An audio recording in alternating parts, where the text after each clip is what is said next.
Meet David Benedict, Diana Lancaster, and Kayla Pierre-Louis, 3 members of the Atlanta Radio Theater Company, which is best known for its podcast, Mercury, A Broadcast of Hope.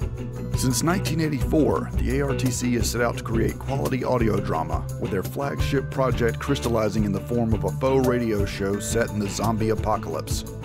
Welcome to Scratch, Claw, Push, a podcast about artists clawing out a place for themselves in the world. I'm Billy Jo Combs. And I'm Brendan Duke. Let's go.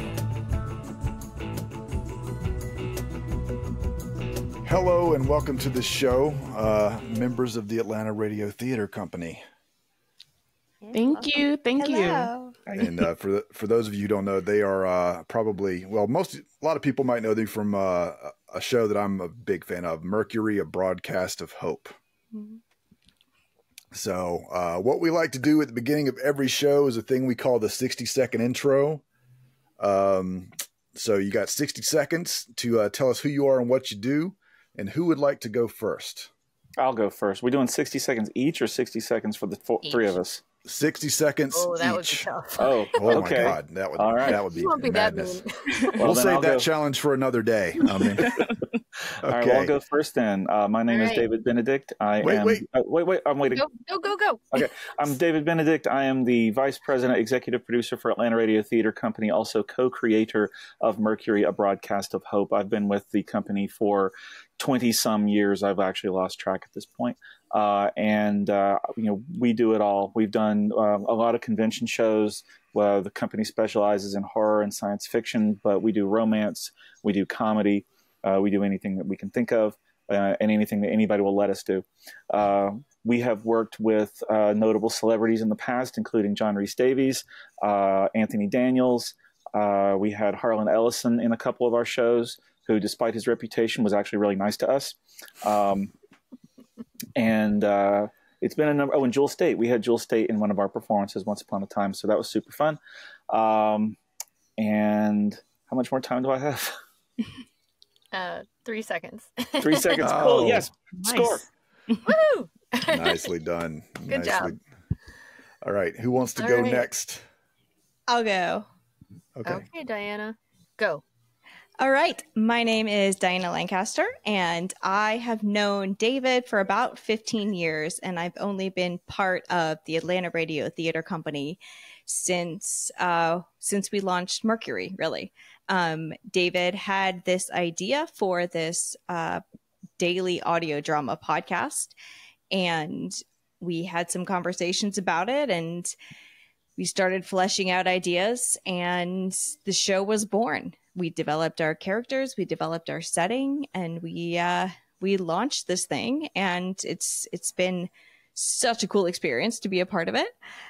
So my acting has gotten better over the years, because acting is not my field. I am a scientist, which is how I ended up with my character, Dr. Rosalind Clark, being a scientist, because that's my field, and that's what I do, and that's what I know. And so that's what I bring to the show. Woo! Right Look on. at that. Now I'm nervous. Okay. Oh man, it's all right. don't overthink it. I think that's the trick. There's no punishment if you go over it. Yeah. Not yet, anyway. We can't send electric shocks through the computer. No. Maybe that would be like if we had Eric back on the show and did more Batsu, and then we could have punishment for. Oh gosh. Diana and I used to be part of this live lit thing here in Atlanta, where if you went over your time for your reading piece, you had to spin the wheel of consequences. And what was on that? It could be prizes, it could be punishments. It was actually super fun. They changed it. They changed it every month. It was on theme. Well, we'll consider a wheel then for future. All right, and Kaylee, ready? Yes. Go. All right. Well, my name is Kayla Pierre-Louis. I go by KP a lot of times. I actually started with the theater company in February, so it hasn't been a full year yet.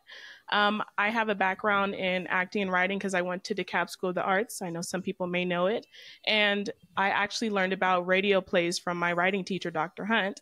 She would have us listen to the old school Twilight Zone and things like that, when we were in class. And at first I thought it was going to be boring, and then I fell in love with it. So during COVID, I was looking for ways to listened to radio plays and I heard about Mercury and I just decided to reach out. And David messaged me back and I was shocked. And I just started working with them since February. And it's been amazing. The character Michelle Rhymes, that's my character. She was born from some boredom, some sassiness, and I'm super excited to be a part of the squad. All right. You had 5 seconds left. Good job. Look at that. All See, right. aced it. Everybody's doing great tonight. David, you would have been the only one to spin the wheel. Instead, I'll give you an award. Here, you can have a cat. So I love that. Everyone's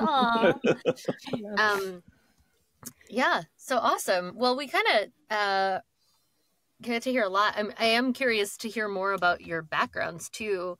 Brandon, do you want to lead it off? We'll start off by since this is the thing that kind of brought us all together. Tell us how Mercury was born. So basically what happened was I was looking around the audio drama landscape and was looking at what shows were hitting and what shows were really resonating with people. And what I found was that a lot of the podcasts and audio dramas that people were really identifying with were ones where the characters spoke directly to the audience, not necessarily to each other, but that they addressed the audience directly in some form. And so I thought, okay, all right, here's that thing. And we had this friend named Sean who hated zombies. He really hated the entire genre because he's like, it's boring, it's depressing, it's grim, it's dark. It was like he wanted something lighter. And I thought, well, what if we had a zombie show that was lighter and more hopeful and didn't focus on all of the dark and grim stuff? And so the original plan was that it was going to be monologues, that I was going to do the whole thing by myself, that was going to be 30-minute episodes once a week or something like that, or maybe 30-minute episodes once every 2 weeks. I don't know. And then somebody, and I don't remember who actually came up with this idea, suggested, why don't you do them shorter and do one every day? And I'm like, yeah. And then my friend Juliana Finch came up with the idea of having the episodes expire. So for anybody who has not listened, each episode of Mercury lasts for 24 hours. And then once the full day is gone, then the episode goes away, because the conceit is that we are a group of people living in a college radio station broadcasting during the zombie apocalypse. And so with a terrestrial radio station, if you don't tune in, you miss it. And so we gave everybody a full day to get the episode in. And then she said, have the episodes expire and then put the back catalog on Patreon. So people can listen for free if they keep up with it. But if they miss some days, or if they want to, catch up on the back catalog, then they need to pay. That's smart. Juliana's a smart cookie. If you don't know about Juliana Finch, you need to look her up. She's really, really good. She's great. I gotta admit, and maybe this hack will only take the guest so far, because I learned a while back there was a podcast app I used to use. I could store at least a few of them, so I could always listen to about 4 or 5 at a time. Mm-hmm. And that's kind of and then so every few days I could get caught up for a while. Mm-hmm. I'm a little behind on it right now, so to be full disclosure. But I heard it. I was really impressed, because I was like, this is, I don't want to say simplistically brilliant, because it might be seem deceptively simple to people, but it's, you think about I was really impressed, because it's one of those things it's a very effective way to kind of you kind of dole it out in pieces, so you've got giving yourself a lot of latitude as far as the writing, but at the same time you've also got to be succinct as well. So I was really impressed by kind of how y'all juggled that mix, and then way you also found ways to get each character kind of gets equal time, or equal, it kind of gets their moment, and kind of it's just very, very smartly done. Thank you very much. Something that I observed a few months ago is that there's not really a debate, but a discussion that goes on amongst the writing community, where they talk about, are you a plotter or are you a pantser? And I realized that we are the ultimate pantsers, because not only do we not have an outline, but once we write it, we're stuck with it. We can't go back and change it. So Diana, you I'm fascinated by how you got brought in as a scientist. And then now you're not, and then of course now you're one of the original core 3. Mm-hmm. So tell us more about that. Well, it really was mostly just that David and I have been really good friends for a long time, and we've always done things like we'll go for a walk and just chat. And so as David was like, thinking about this concept and fleshing out his ideas for it, we'd be talking about it. And I was invested, like I was totally invested in this idea. I thought it was brilliant. I thought it was just this awesome project. And I'm a huge fan of performing arts. And I've always described myself as an audience member because I'm not an actor. I've never been an actor, but I love going to shows. I love live shows and I love audio drama. Like I'd been going to the artsy shows for a long time.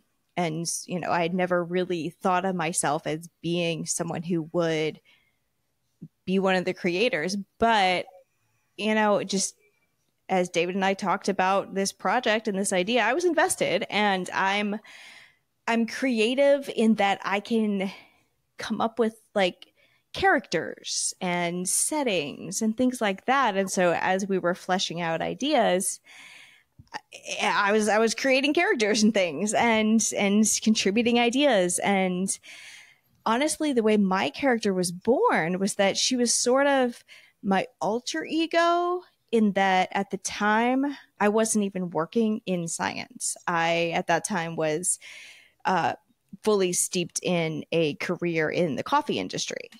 I have since been able to get back into science, and now I teach biology at Agnes Scott. I love it.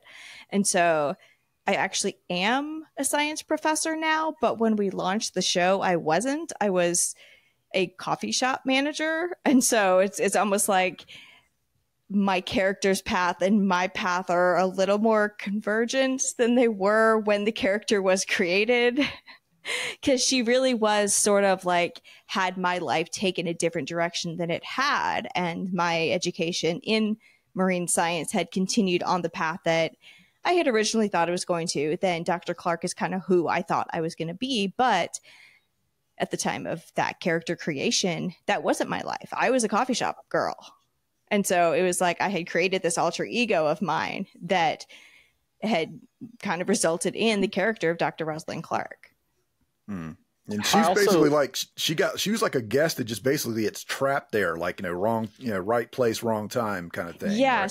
So the concept was that she was in the station to do an interview when the world fell and got trapped, and then decided to stay.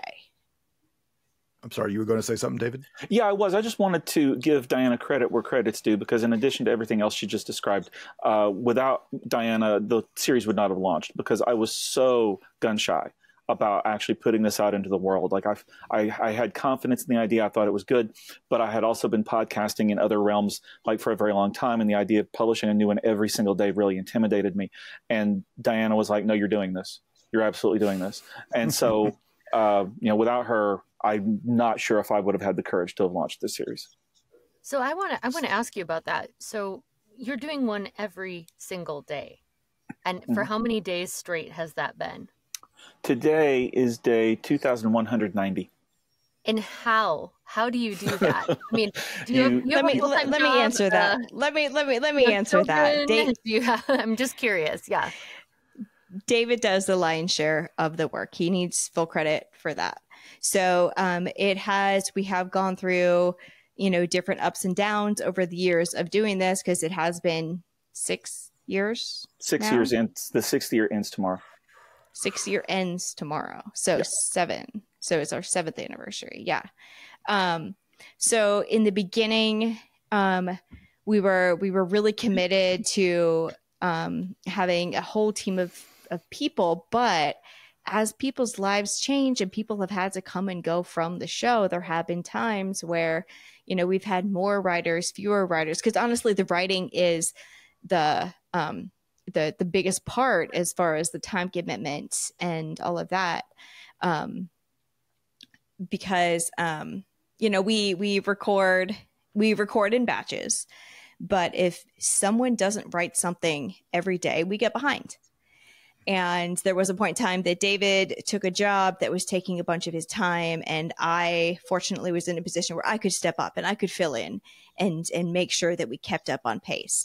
And when different things happen in life where we start to fall behind, you know, it's a challenge to get back up to, like, for example, we got behind at DragonCon. We all went to DragonCon. We performed at DragonCon. It was amazing and wonderful, but we are off pace, and we've been off pace since DragonCon.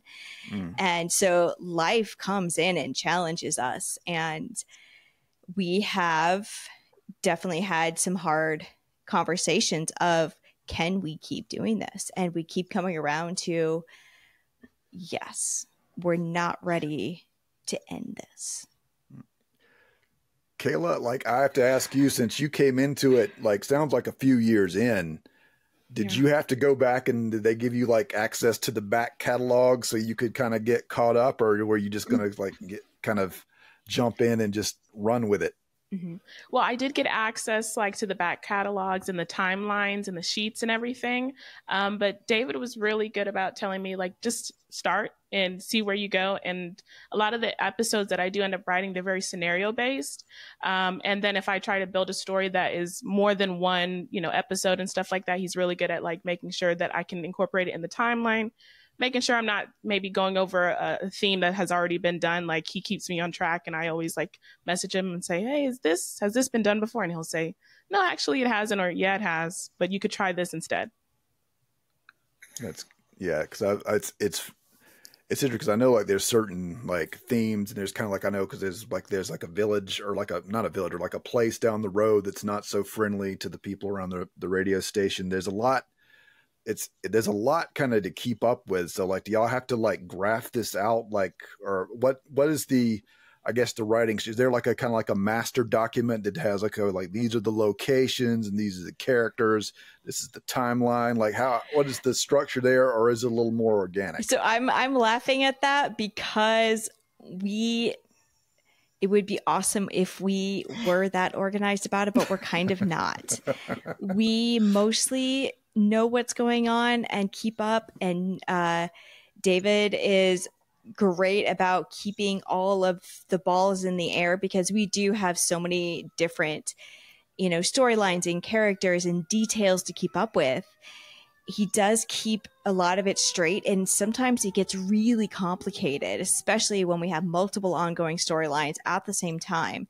And, you know, when we do have different writers contributing and we're trying to like fit things in so it all makes sense and we have continuity and we don't like mix things up, there have been occasionally, not nearly as often as you would think, there have been occasional times in the middle of a recording session that we go, wait, that hasn't happened yet.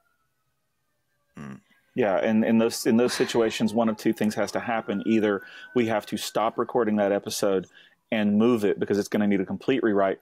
But in other cases, we'll just be like, no, we can just change it. And we'll just change it. Like, edit on the fly. On the fly, like while we're rolling. Like, I have plenty of old recordings where it's like, oh yeah, we're just going to take 5 minutes and rewrite this paragraph to make it so that this makes sense again. Getting back to what Kayla was saying just a second ago, what I always like to tell new writers is, don't worry about whether we've covered something or not.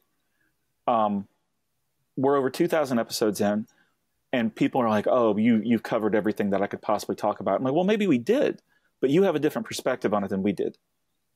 Like, if you want to write about loss, we've written about loss plenty. It's a zombie apocalypse. There's plenty of loss to go around, and everybody feels loss differently. And so if you want to write about loss, because you're going to cover it in a completely different way than any of the rest of us ever did.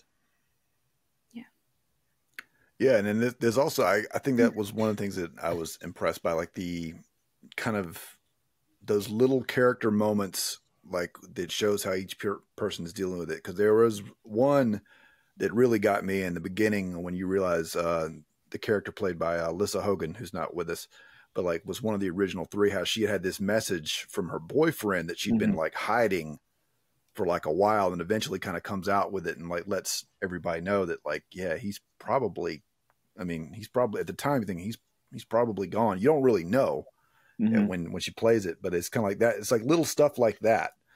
Like, is that kind of those things like coming about more organically, or like, as far as like, cause I know when you're juggling all these multiple characters as writers, you kind of got to think about like background, like how did they get up to this place where they are now? How is that? Is it something, again, is it more of that organic thing that did it just kind of comes out as you write, or are there kind of like beats in your head? This is for anyone who's doing the writing. Is it something you say like, okay, I want to eventually get to this place, but I may need like a few episodes to kind of lead up to it, or kind of lay that groundwork for this character to kind of drop? Both. Yeah.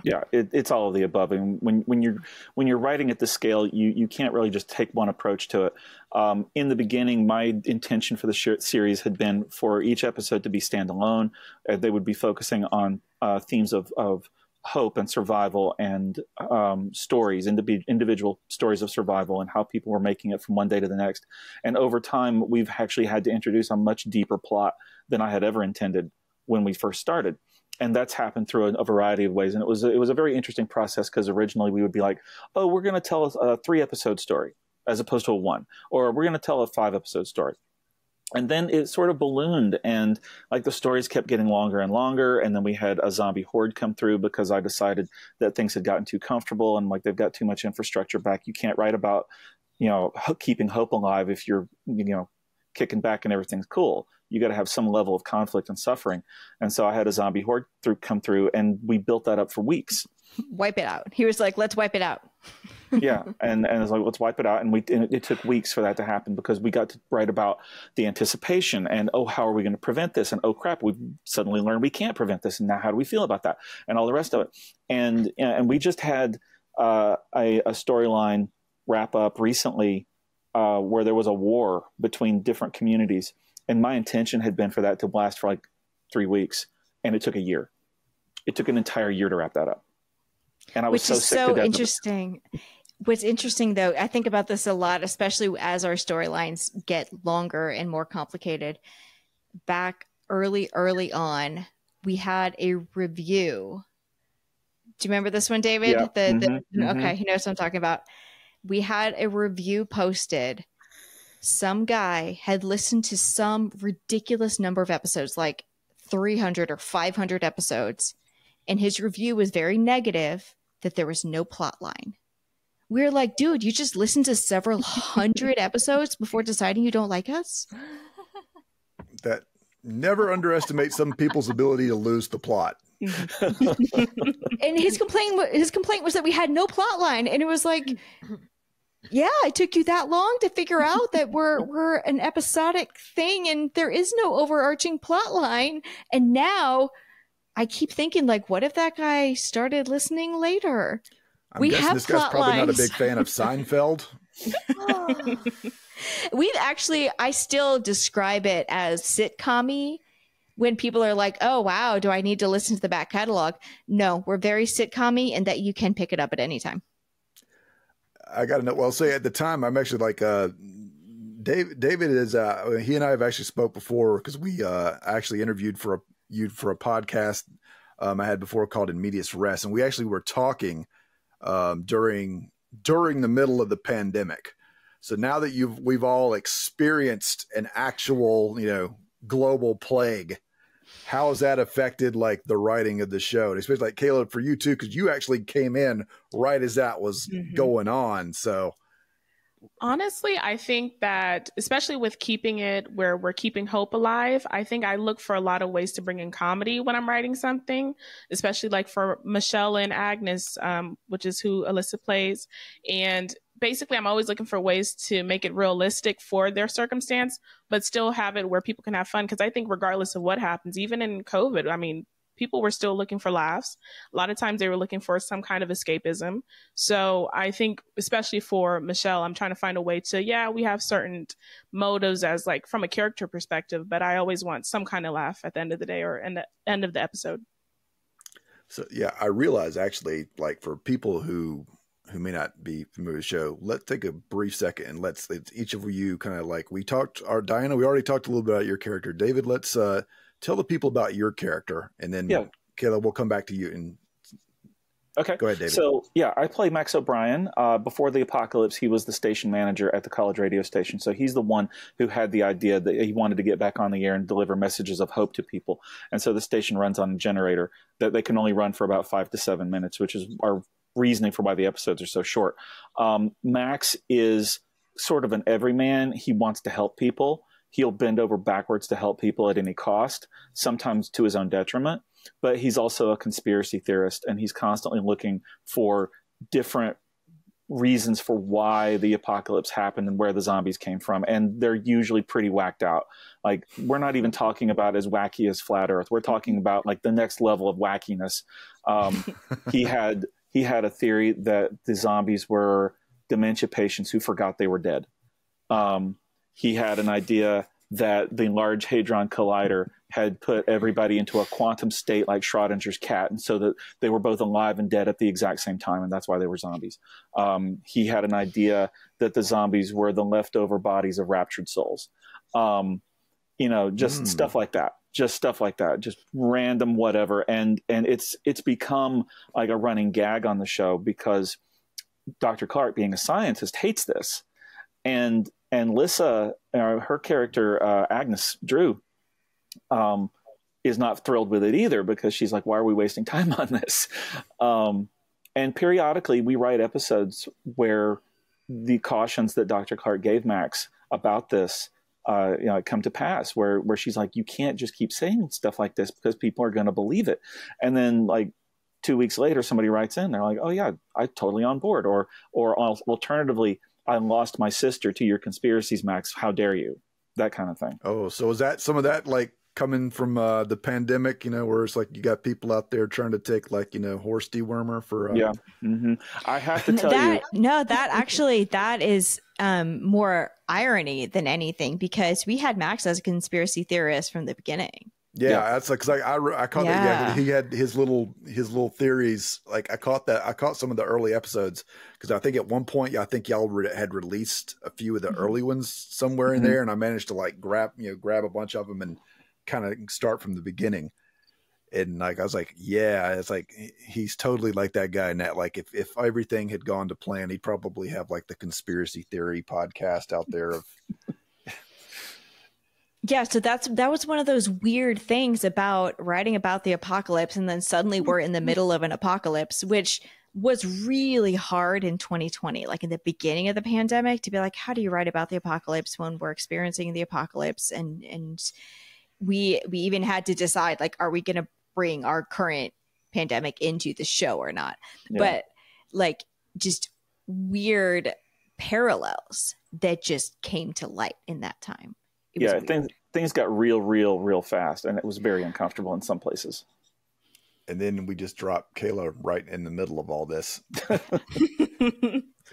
Yeah, I mean, because for Michelle, her background is that she was finishing her undergrad before she started to apply for med school, and Dr. Clark was actually a former teacher of hers.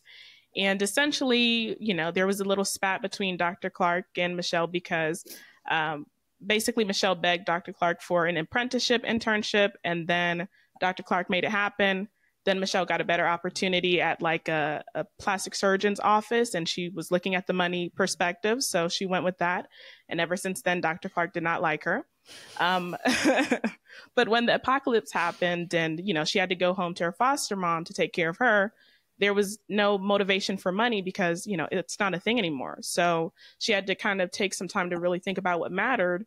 And after losing her foster mom, it was like, well, what do I have left? And then what can I do? And she knows she's smart, and she ended up by chance listening to Mercury, and she heard a familiar voice, and she decided that was a sign to go and see Dr. Clark. And she was not very happy about it in the beginning, but we're working towards it. We're better now, I think. Go fight your way through the zombies and get back to your teacher. Mm-hmm. Oh, that's something we should do. We should have Dr. Clark be Michelle's sensei. No, we shouldn't do that. So we're going to kill them with science. Save them with science. Yeah. And I'll jump in here very quickly to say that as a writer, I'm finding Michelle's character both simultaneously very interesting, but also somewhat challenging to write for, because we've had guest characters throughout the series. Like, we've constantly had people who would pop in for an episode or two, and then they would be able to go away for some period of time, and then you can bring them back when you need them. But Michelle is a core character. Like, she doesn't live at the station with the other two, but she is Dr. Clark's intern. And so they're working together to do behavioral observations on the zombies, scientific observations about the zombies, to try to help people find better ways of dealing with the situation so that we can get them through this into better times. And so she's a core character now. And I'm like, I haven't had to introduce a new core character in 5 years. And so, like, Kayla has done a magnificent character study and backstory for Michelle. Like, we know all about this person, and I'm still having trouble being like, okay, how do I do this? Because there's a lot of stuff that went into Michelle's backstory that are not part of my lived experience. And so I'm having to get guidance. I'm having to do research, which I do anyway, but it's just been a very interesting little challenge to introduce this new core character this deep into the show. Which also, and we've talked about this as well in some of our meetings, of how it makes the story richer. Like, bringing in this new character and this new perspective and this new voice as a writer, as Kayla's, contributing episodes, it makes the series better. Absolutely. To have this new perspective and this new voice and this new character. This series is at its very best when it gets perspectives from as many different places as possible. As Diana mentioned previously, we have our ups and downs in terms of how far behind we get in our writing backlog. And I pretty much have to write an episode every day just to keep us from falling further behind, because everybody else has their lives and their jobs and their school and their everything else. And so I'm currently between all of those opportunities. And so I have the time during the day to crank out an episode every day. And if I don't, I feel bad about it. But I worry constantly as I'm doing this that the quality of the show is suffering because my perspective is the only one being presented. Even though I'm writing for all the other various characters, and even though I know them all very well and can present points of view that are not necessarily mine personally, it's still coming through my lens. And so, yeah, I always welcome anybody who was interested in contributing anything to this show, whether it's a whole episode or just an idea or anything at all. And, this reminds me of an episode that we had contributed years ago. And the guy wanted us to, I can't remember the details now, but the point was that I couldn't just drop that episode in the way he wrote it. It needed setup. It needed a lot of setup. And I probably got like 10 episodes out of that one that was contributed. 10 easy episodes out of that one idea that got contributed that really helped make sure that we stayed on pace during that time.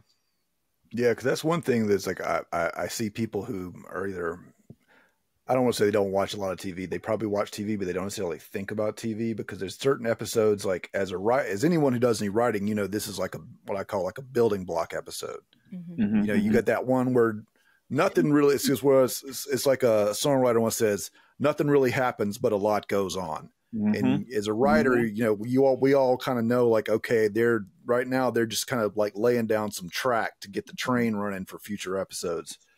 And how much of that goes on with some of these? Because I know, like you talked about, like with the zombie horde or with the war, like sometimes you kind of have to build, and it's just like that. So, like, how much of that goes on, or like how many episodes? Like you just got like 10 episodes out of just trying to set up this one story. Like, is there a lot of that kind of helps propel the show forward? I know it's still like a chore to like write it, but still, I think like with all the stuff that you guys are juggling, there'd have to be a lot of those episodes, especially considering you're only going like 5 minutes, mm-hmm. Thereabouts at a time. So yeah, how many episodes you can get out of an idea really depends on what the idea is and how much has to happen in between before you can get to the eventual end goal. And that was one of the reasons why the war dragged on so long, was because it was one of those cascading type of things where one event led to another, which led to another, which led to another. And I'm like, I can't end the war yet because this is still going on.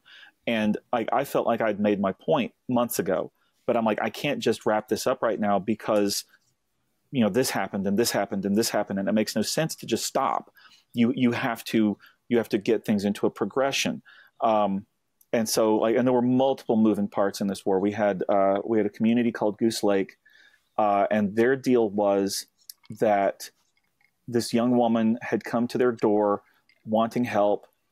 She was pregnant and she'd been bitten by a zombie, and she wanted them to help her terminate the pregnancy because she did not know what was going to happen to her baby since she was going to become a zombie before she would be able to give birth. This community refused to do this for her and instead kept her because they thought that they could help her give birth to a healthy baby, even though she was a zombie. The whole thing was a metaphor for abortion rights. And then it just cascaded from there. Like it just went on and on and on, because we also had this other group called the Zombie Friends Association who was campaigning for zombie rights. And that had stemmed out. This is one of my favorite parts of the show. Back in the very, very, very beginning, my friend Jill Bowen, I knew her by another name, but Jill Bowen, who is a high school English teacher, was so gracious. I'd known her since elementary school, was gracious enough to let us come in and present this idea to her English class as a writing assignment. And so her class all contributed episodes. Some of them were not so great. High school students don't always have the perspective that they need to write about hope because they haven't suffered enough. No offense. But we got some really great ideas. And one of the episodes that one of these kids wrote was about this woman named Alaska who had a brother who was a zombie, but she claimed that he wouldn't attack anybody. And at first I'm like, I can't have that in my show. It makes no sense. And then I thought, you know what? I'm going to make it make sense. And we carried on with Alaska, who was played by Ariel Caston for many years, to come on the show and talk about zombie rights and talk about how her brother deserved respect despite his condition. And we eventually resolved that in a way that made sense within the dynamics of the show. But the point was that Alaska had inspired a movement. And now there were other people who didn't have her same perspective who were now lobbying for zombie rights for a completely different reason that was less valid. And so now we've got Goose Lake with our pregnant zombie, and we've got the Zombie Friends Association who are campaigning for zombie rights. And now these two groups are working together. And to resolve all of that just took forever. But it was one of those things where we were like, we can't ignore this. Mm-hmm. We're going to address this real world issue within the context of the show. And when we do that, we want to do it right.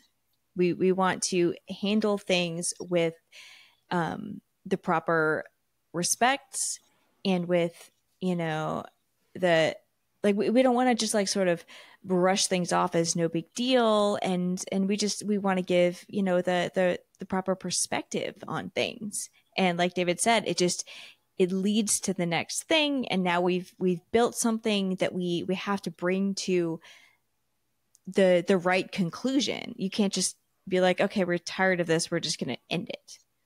Yeah, that actually leads me into what I was thinking about a minute ago and about to ask the group, because it wasn't just the pandemic, it wasn't just the disease. There was all kinds of we were also in the middle of an election year, and there was lots of stuff going on. You just between the typical political issues, and then we got protests because we watched a guy get murdered.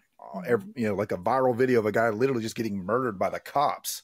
And because we're all just sitting at home on our phones, everyone's watching this, and then of course now people are hitting the streets.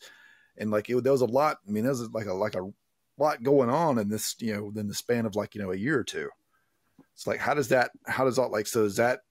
you kind of trying to find a way to kind of filter that kind of all this stuff you're seeing in reality into the show? Obviously the plague was already there, but now you've got obviously there's some of the political and social stuff is getting in there too. This is for anyone, how did all that kind of just, find its way into the writing? So we don't introduce every real world thing that happens into the story. Some things just don't fit. Some things we can't figure out how to make it fit. Some things might fit later.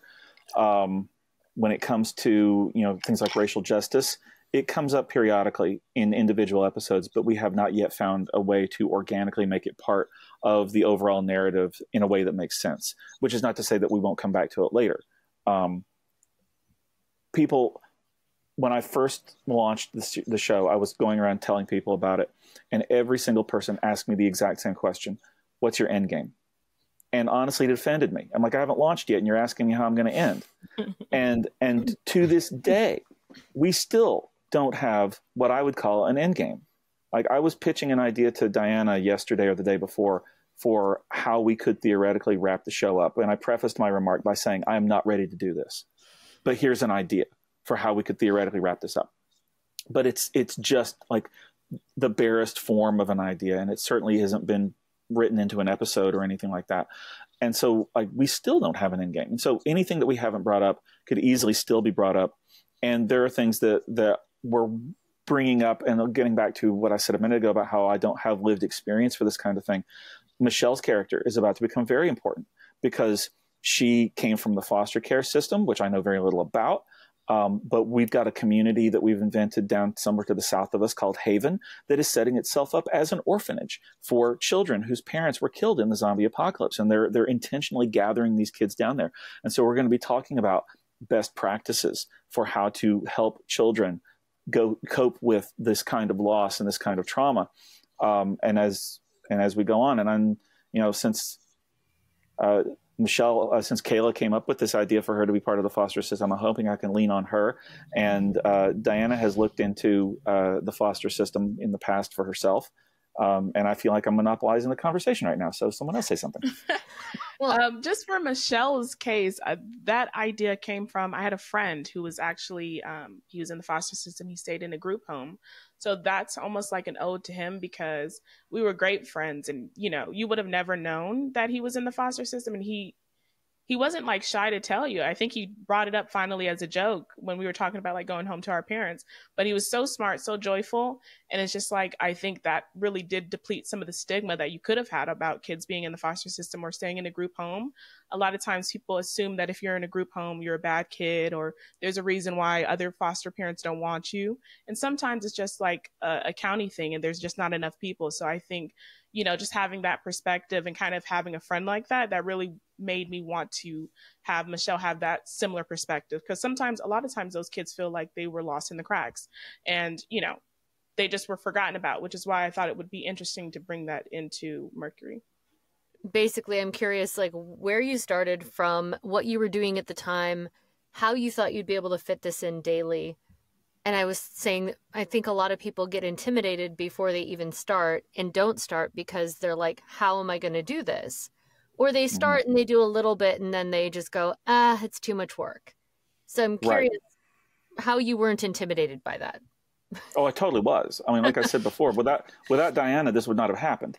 At the time, so I had just, not long before Mercury launched, I had been working at Georgia Aquarium as an assistant manager, and I had been doing that for about 8 years and decided that I was ready for something new. And so I transitioned over and became the studio manager for the Atlanta Radio Theater Company, which was a contract position and paid peanuts. But the idea was that I was going to work on getting ARTC scripts through the production process, for which I would be paid some amount. And I would also be working on trying to get people to rent the studio for their own projects, at which point I would take a certain amount of money from the rental fee.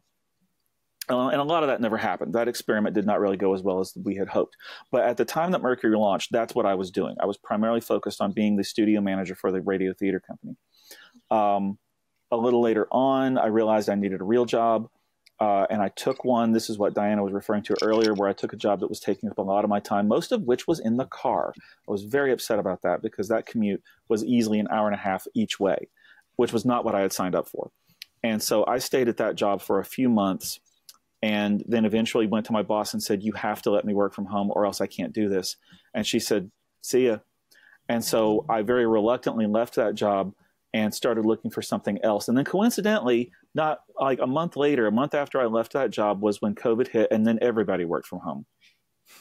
And I will be upset about that until my dying day. But at any rate, then I went to go as a part-time job at Zoo Atlanta as an exhibit interpreter, where I got to talk about animals all day. So that was very fun.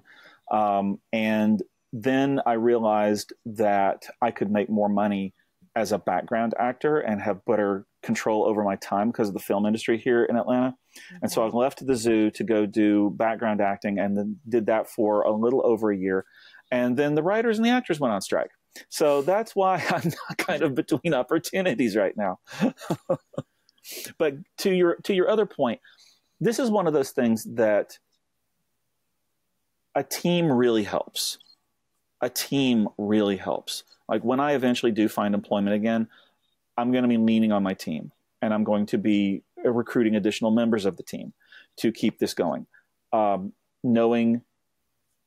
Keeping a backlog has been invaluable.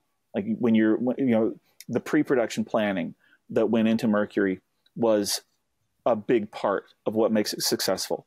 Knowing that we needed to be at least 2 months ahead on the writing, that we needed to be at least a month ahead on the recording at all times. And that if you don't do that, you're asking for trouble. Because just a couple of 3 weeks ago, we had a situation where we had to miss 2 recording sessions in a row because Lissa had something and then Diana had something.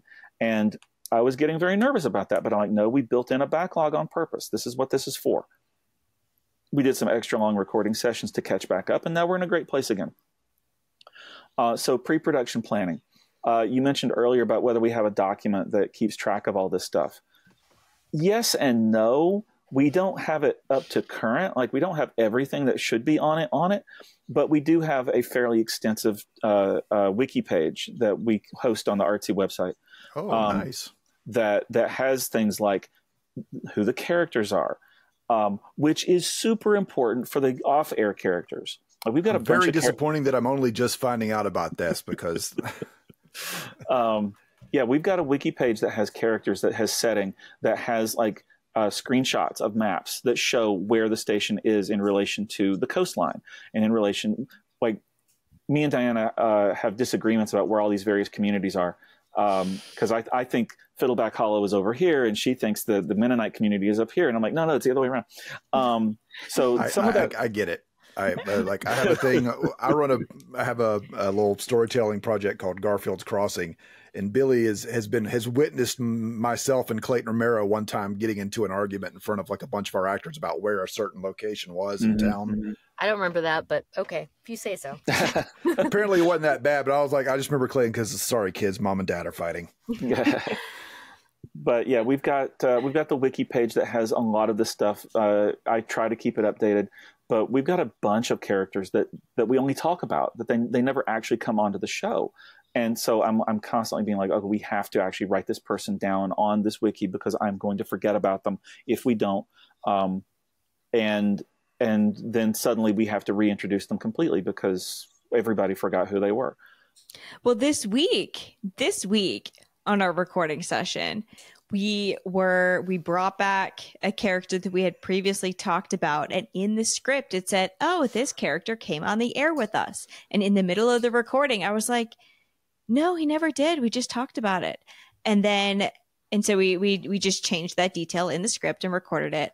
And then afterwards, David goes back and he was like, no, we did have that character on air. It was voiced by this guy. And I was like, oh, I totally forgot. Yeah, well, it was 3 years ago. That's why everybody forgot.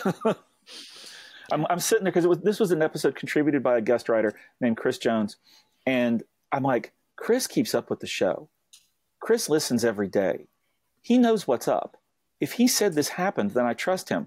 But then Diana's like, I don't know if this character came on the air. And I was like, I don't remember it either. I said, let's be safe and just change that little detail. And then later on I found out, like, oh yeah, one day he was on. That one time. Yeah, but we have characters that are never going to come on the air. Like we have no plans for our realtors named Magda and Gomez, who is named after one of our friends named Magda Gomez.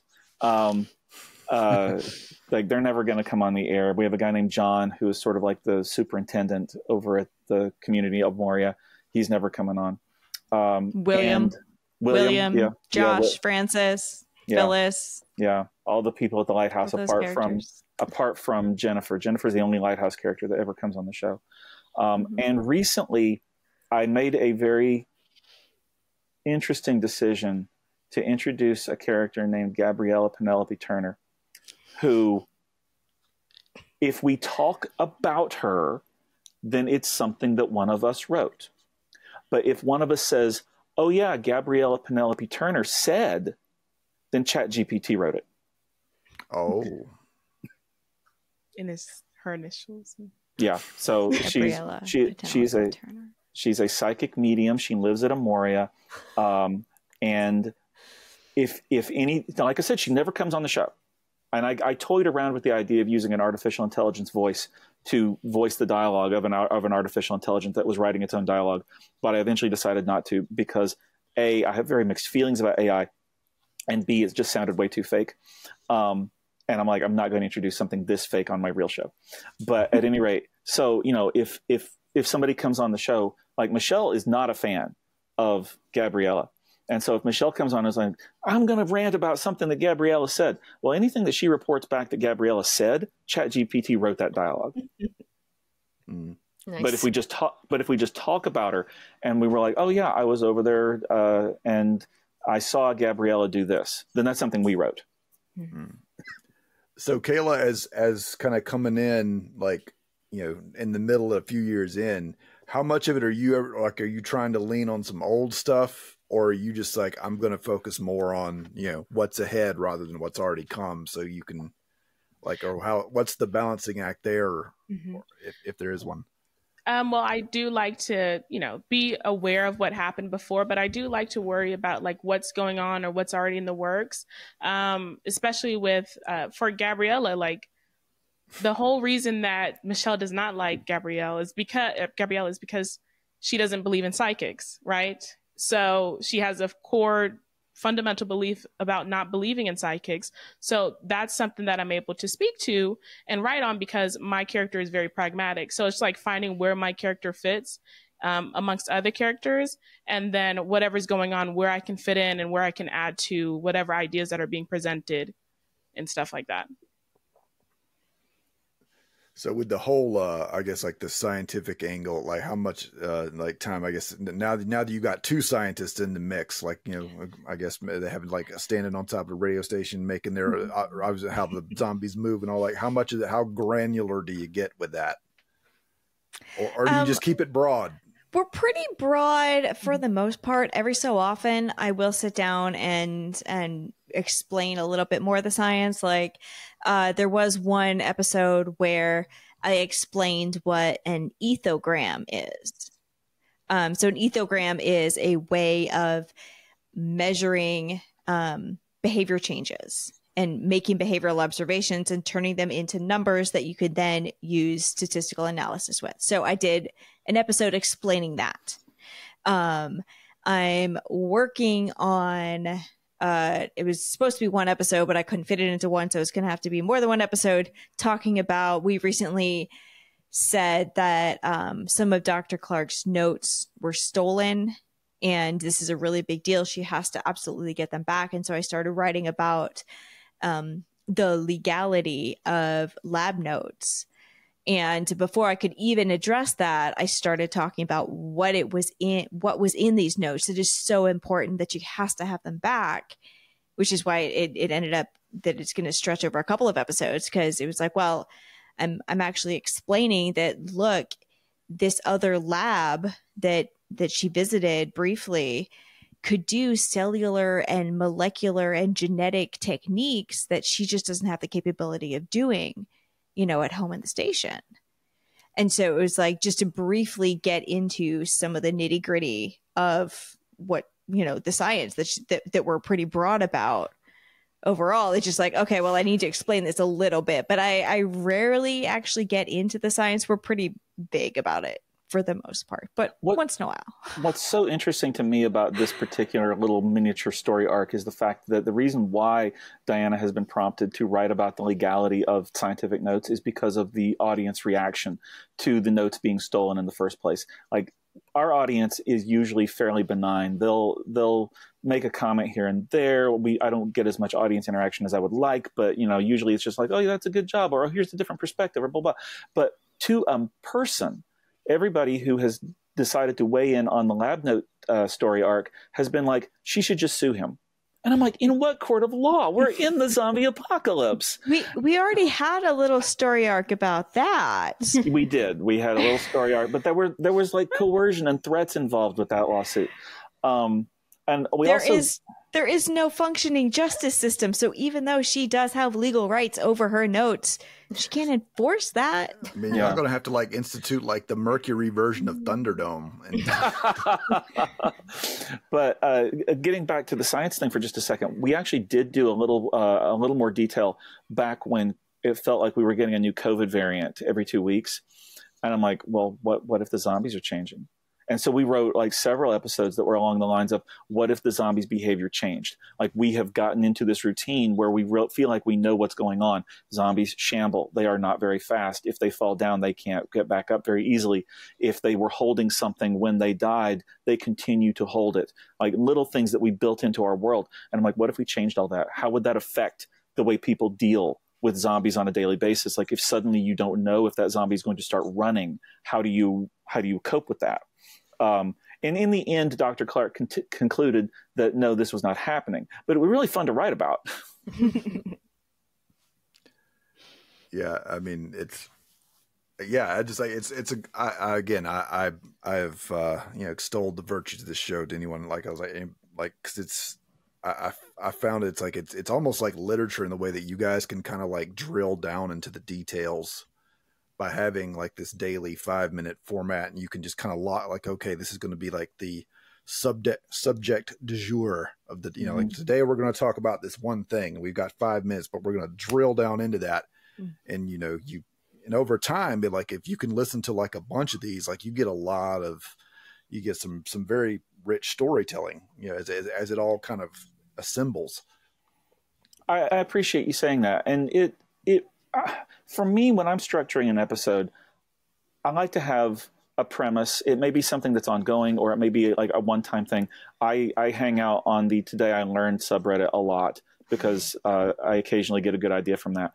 And I'm like, okay, well, today I'm going to write about this, but I have to do two things in every episode.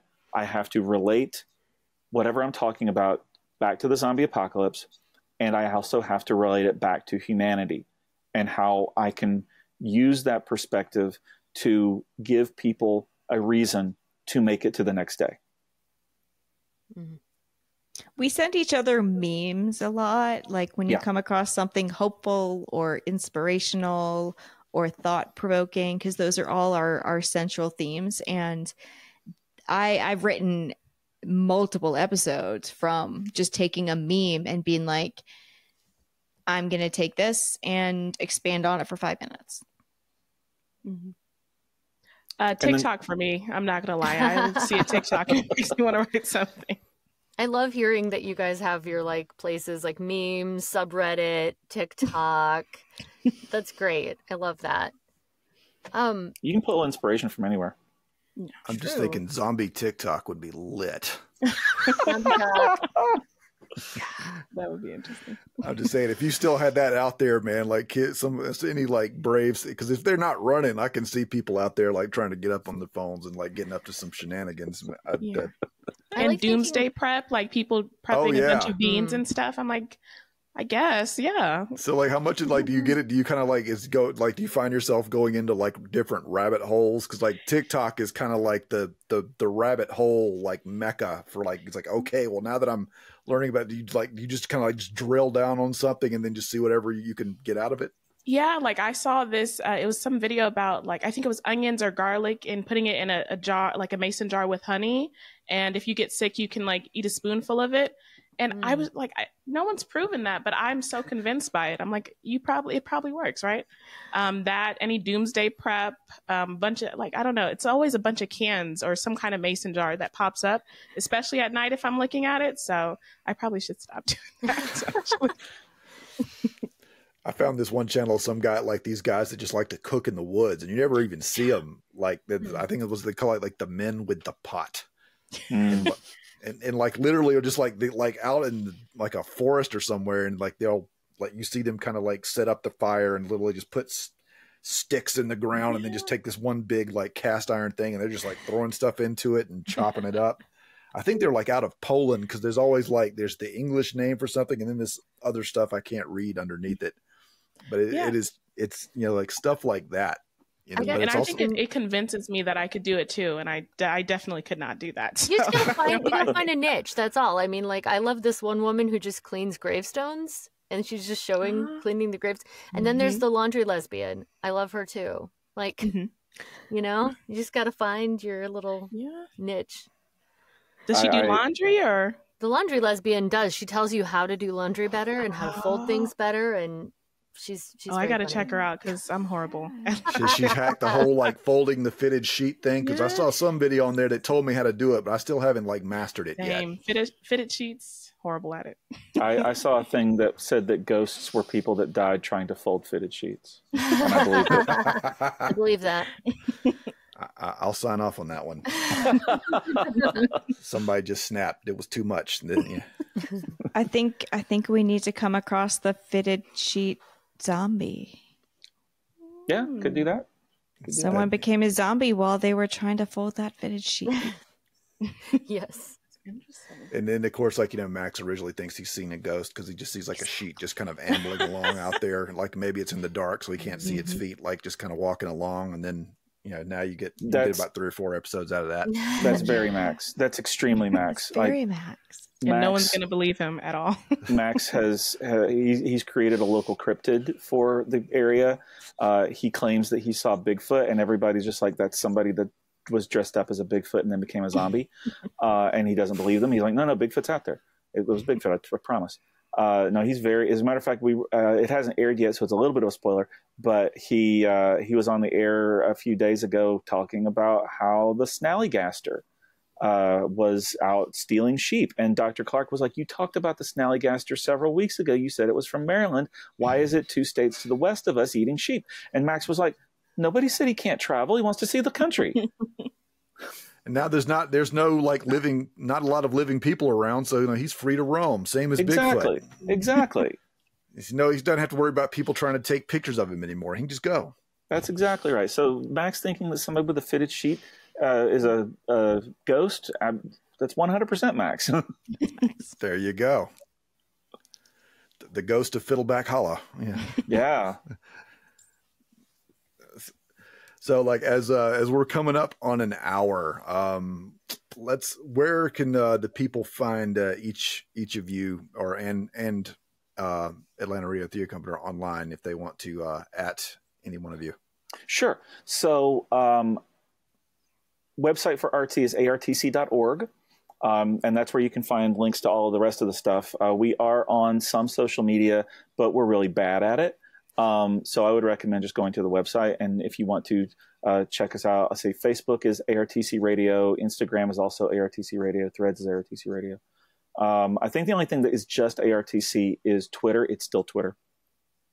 But part of me almost just like refuses to call it X. I don't. Yeah. It's like maybe it's a mental block. I don't know. So, but on Twitter we're ARTC, which is hilarious because periodically it doesn't happen as much anymore. But for a little while, like every few months, we would get somebody who would at ARTC complaining about rail lines being laid in Aboriginal lands because they thought it was the Australian Rail Track Corporation. Oh, all right. And I would have to be like, we're an American audio drama production company. We have nothing to do with that. Wrong ARTC. So, Diana or Kayla, like, do you have any social media you want to share with the people? Sure. I mean, my Instagram, and that's really all. Well, TikTok too, but I don't post anything, so I wouldn't recommend anybody follow me. At official K Pierre, and that's KAYPIERRE. So just like my name. But yeah, follow me. I Facebook, and that's it. So yeah, so social media can be a treacherous beast. Yeah. Well, thank you all for coming on and talking to us tonight. Yeah, thanks for having us. It's been super This was fun. Yeah, super fun. Thank all you guys for coming on, and I know like ARTC does a lot more stuff than just this thing, but like I wanted to really, because of the nature of it, wanted to drill down into this. But yeah, people, if you're out there, go look, y'all, because you actually have a pretty extensive catalog from what I've seen. We do, and we've got a lot of really exciting stuff coming up. If I could just get this one last plug in real quick. Absolutely. I don't know when this is going to air, but on October 21st, we're going to be at Infinite Worlds Comics in Tucker, where we're going to be presenting the Golden Age Action Hour. One of our members has contacts with the Simon and Kirby estates, and so we've actually gotten permission to use some of their lesser known characters. So we've got adaptations of stories from the Blue Bolt, the Vagabond Prince, and the Black Owl that we're going to be doing at that comic shop. Which is super fun. That? Sorry, I missed the date. If you said it. Yeah, it's October 21st, Saturday, October 21st at I believe 7:30. That's definitely on the website. I updated that calendar. That's funny. I almost wore my Infinite Realities shirt because I actually went to college with Chris Berneman, one of the owners of it. Oh, that's fun. That's super fun. Yeah. Again, guys, thank you. I can't recommend the show enough. Thank each and every one of you for coming on, and thanks so much. We'll happily, I will happily spread the word and preach the gospel of Mercury to anyone who will listen. Thank you very much. That will be all for this episode. To keep up with the show, follow us on Facebook, Instagram, and Twitter at Scratch Claw Push. If social media isn't your thing, you can contact us at scratchclawpush@gmail.com. This podcast has been a Carcutta Media production. For a full list of our podcasts, go to carcuttamedia.com/podcasts. This recording, or any portion thereof, may not be reproduced or used in any manner whatsoever without the express written permission of the publisher, except for use of brief quotations and review. Copyright 2023 by Carcutta Media, LLC. All rights reserved.